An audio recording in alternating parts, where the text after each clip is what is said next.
எப்படி இருக்கீங்க? இன்றைக்கி அம்மா கிச்சனில் மீன் முட்டை வறுவல் எப்படி செய்கிறதுன்னு பார்க்கலாம். இந்த மீன் முட்டை 12 கிலோ வஞ்சர மீனில் எடுத்த மீன் முட்டை. இது எப்படி செய்கிறதுன்னு பார்க்கலாம்.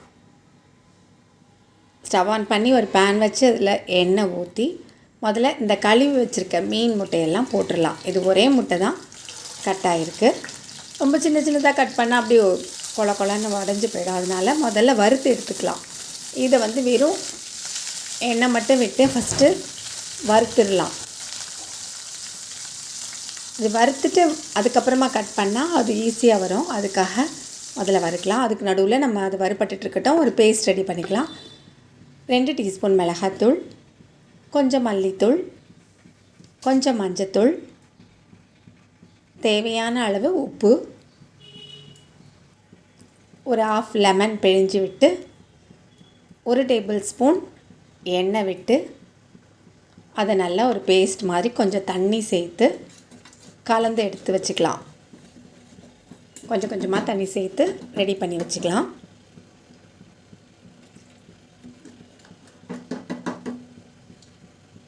இப்போ இந்த மாதிரி ரெடி பண்ணி எடுத்து வச்சாச்சு. கொஞ்சம் தண்ணியாக இருக்கட்டும். கொஞ்சம்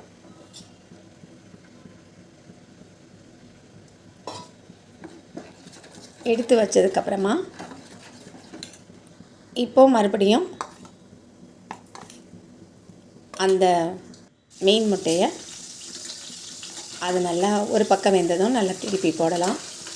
இப்போ பாருங்கள், ப்ளெயினாக தான், வேறு எதுவுமே சேர்க்கலை. உப்பு சேர்க்கலை, எதுவும் சேர்க்கலை, மஞ்சத்தூள் கூட சேர்க்கலை.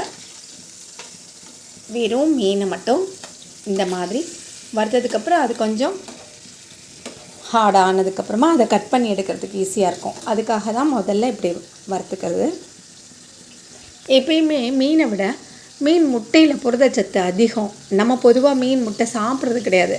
ஆனால் இது ரொம்ப உடம்புக்கு நல்லது. இதை இந்த மாதிரி செஞ்சு சாப்பிட்டு பார்க்கலாம்.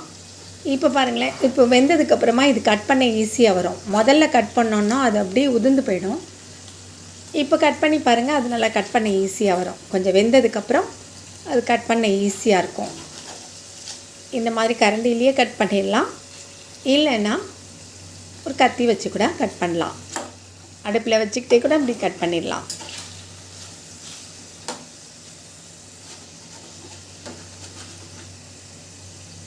மீன் முட்டையை நம்ம வேண்டான்னு ஒதுக்காமல் சாப்பிடணும்.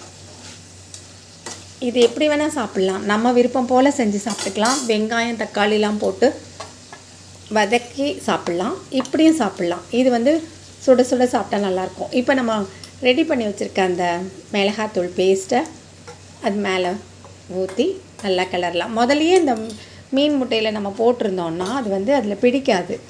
அதுக்காக தான் இந்த மாதிரி கொஞ்சம் வேக விட்டு இந்த மாதிரி போடும்போது அது நல்லா வறுபட்டுரும். இதில் நம்ம இஷ்டத்துக்கு நம்ம என்ன வேணால் சேர்த்துக்கலாம். இஞ்சி பூண்டு பேஸ்ட் கூட சேர்த்துக்கலாம். கரம் மசாலா வேணுனாலும் சேர்த்துக்கலாம். பெப்பர் சேர்த்துக்கலாம். நம்ம டேஸ்ட்டுக்கு தகுந்த மாதிரி எப்படி வேணாலும் சேர்க்கலாம். இது நான் ப்ளெயினாக மீன் வறுக்கிற மாதிரி இது மாதிரி செஞ்சுருக்கேன். இந்த மாதிரி நீங்களும் ஒரு தடவை செஞ்சு பாருங்கள். இதுலேயே வெங்காயம் கூட ஆட் பண்ணணுனாலும் ஆட் பண்ணிக்கலாம். சுட சுட சாப்பிடும்போது நல்லா டேஸ்ட்டாக இருக்கும். சாப்பிட்டா நல்லாயிருக்கும். சிலருக்கு இந்த வாசம் பிடிக்காது. அதனால் அவங்கவுங்க ருசிக்கு தகுந்த மாதிரி எப்படி வேணாலும் வெங்காயம் கட் பண்ணி போட்டு சாப்பிட்லாம். இது வெறும் வறுவல் மாதிரி அப்படி ஃப்ரை பண்ணுற மாதிரி பறுக்கிறதுனால இது கொஞ்சம் பிடிக்கும். அதனால தான் இப்படி செஞ்சு பார்த்தேன். நீங்களும் இந்த மாதிரி ஒரு தடவை ட்ரை பண்ணி பாருங்களேன். இதை முழுசுமே இப்படி உதுத்து விட்டு பொடி மாஸ் மாதிரி கூட பண்ணிக்கலாம். அதுவும் ஒரு டேஸ்ட்டாக நல்லாயிருக்கும். வெங்காயம்லாம் குட்டி குட்டியாக கட் பண்ணி போட்டு, பச்சை மிளகாய், இஞ்சி பூண்டெல்லாம் கட் பண்ணி போட்டு, கொஞ்சம் சீரகம் போட்டு,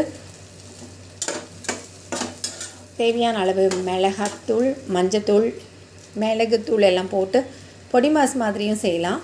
லாஸ்ட்டாக ஒரு முட்டை கூட உடச்சி ஊற்றிக்கலாம். இது வெறும் ப்ளெயினாக ஒரு வறுவல், சிம்பிளான ஒரு வறுவல். ஆனால் சூடாக சாப்பிடும்போது ரொம்பவே நல்லாயிருக்கும். நீங்களும் இந்த மாதிரி ட்ரை பண்ணி பாருங்கள் ஒரு தடவை.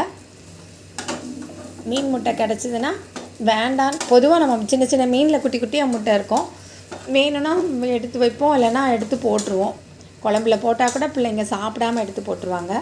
இது வந்து ஒரே 12 கிலோ மீனில், வஞ்சர மீனில் உள்ள முட்டை. அதனால் இதை வந்து இப்படி செஞ்சு பார்த்தேன். டேஸ்ட் ரொம்பவே நல்லா இருந்தது. நீங்களும் செஞ்சு பாருங்கள். பார்த்துட்டு பிடிச்சிருந்ததுன்னா லைக் பண்ணுங்கள், கமெண்ட் பண்ணுங்கள், ஷேர் பண்ணுங்கள். இன்னும் அம்மா கிச்சனை சப்ஸ்கிரைப் பண்ணாதவங்க உடனே சப்ஸ்கிரைப் பண்ணுங்கள். மீண்டும் சந்திப்போம். நன்றி, வணக்கம்.